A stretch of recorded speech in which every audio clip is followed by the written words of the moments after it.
Hey, this is Bill Romer from PianoFast.com, and in this video I want to talk about the C blues scale. In a previous video I talked about using shapes to help learn scales and to get the feeling of those scales into your fingers and your brain and your muscle memory quickly.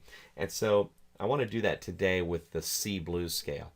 And the C blues scale is C, E flat, F, G flat, G, B flat, and C. Sometimes there are some other notes thrown in there, but we're going to just stick with this version of the C blues scale for today.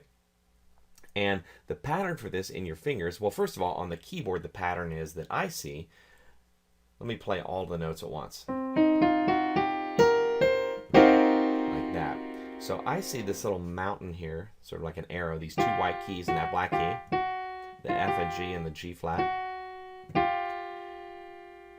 Then I see sort of the reverse of that here. I see the E flat, the B flat, and the C. Like a V shape with the black keys on either side. And there it is. So now that helps me picture it better when I'm playing it. And the fingering I'm going to use, generally you want to keep your thumb off the black keys. And so I like the fingering on this to be 4 fingers on those first 4 notes. C, E flat, F, and G flat. Then pull the thumb under, and then put your index finger on the B flat. That'll get you up and down the keyboard quickly. Like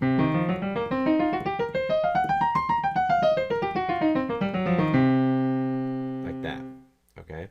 So, group of 4 notes, group of 2 there. Just remember your ring finger ends up on that G flat, and your index finger ends up on B flat, okay? So, there's the C blues scale and the shape of it and the best fingering for it, in my opinion. Now, I thought I'd also throw in a few chords that you can use in your left hand just to help you improvise and get used to the scale in your right hand. So the chords that I like to do when I'm practicing this, and I just love these chords in general, are a C7 sharp 9.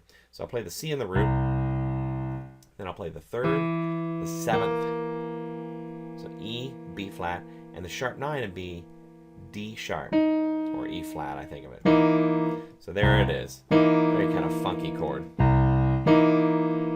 And I can play a C blues scale right over that. Sort of free form.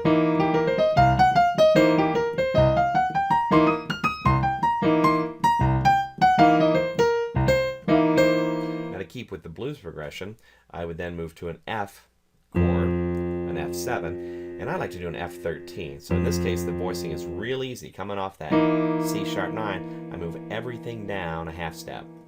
So I get the 7th, the 3rd, and the 13th. And I still stay on the C blues scale. Back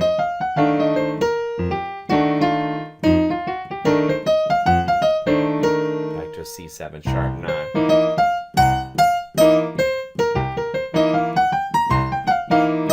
To F13. Now to complete our bluesy progression, I'm going to need a G7 chord in there. And to do that, I'll take this F13 chord and I'll move everything up a whole step. And these voicings work real well because we're using good voice leading. We're staying all from here, here, and here. It's all within 3 half steps. Like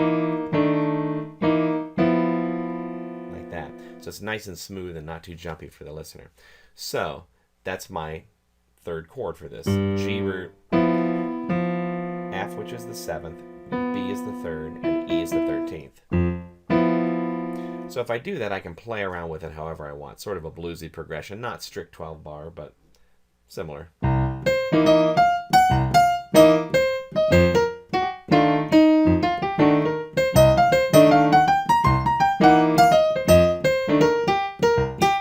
I keep getting caught between C and F. Let's do that again. F, C,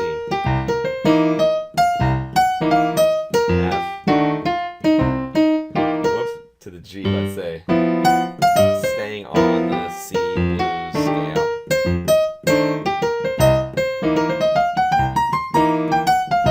And on the G7.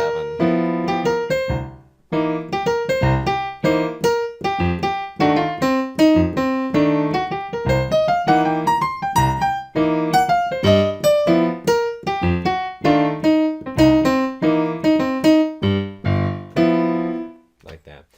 Nothing fancy, but just that gives you something to practice the C blues scale with.